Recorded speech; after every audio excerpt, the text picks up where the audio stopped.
The Faces Podcast, brought to you by Telehelping. Speaking of unique, tell us today, who are we speaking with? So I'm Ido Wolny. I'm the founder and managing partner of a national estate planning law firm based out of Milwaukee, but with national clientele. In addition to that hat, I wear a lot of other hats. I am a business consultant for a company out of California.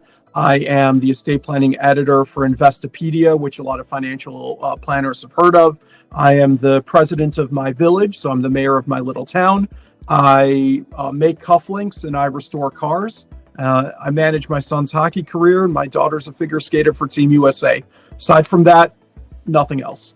Best of luck to him. It's pretty fantastic. You meet some, more than anything, obviously reaching the pinnacle of your sport is amazing, but the networks and the people and the competitors that you meet on and off whatever, field you're playing on, I think that's really the life-changing thing.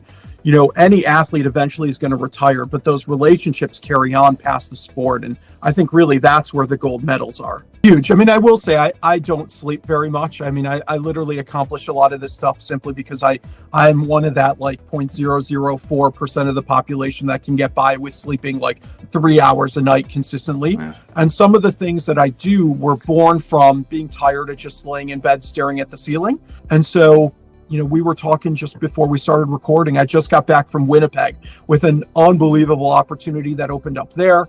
I've got business opportunities all over the country, now all over the world. And I'm, who am I? I'm just some guy in Milwaukee.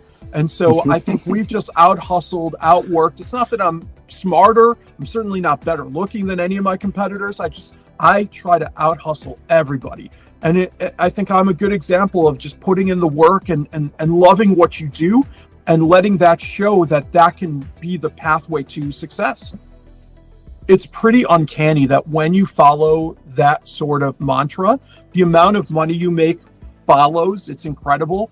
But we have found that a lot of times people make decisions based on the fact that there's sort of money at the end of the rainbow. I might not want to do this, but if I don't do it, I'll lose out on some money. Or if I do this, I'll get some money. Or, lawyers are typically do this, right? I'm a specialist in this area. A client calls me for something I don't know very well, but I take on the case because I want to make the money.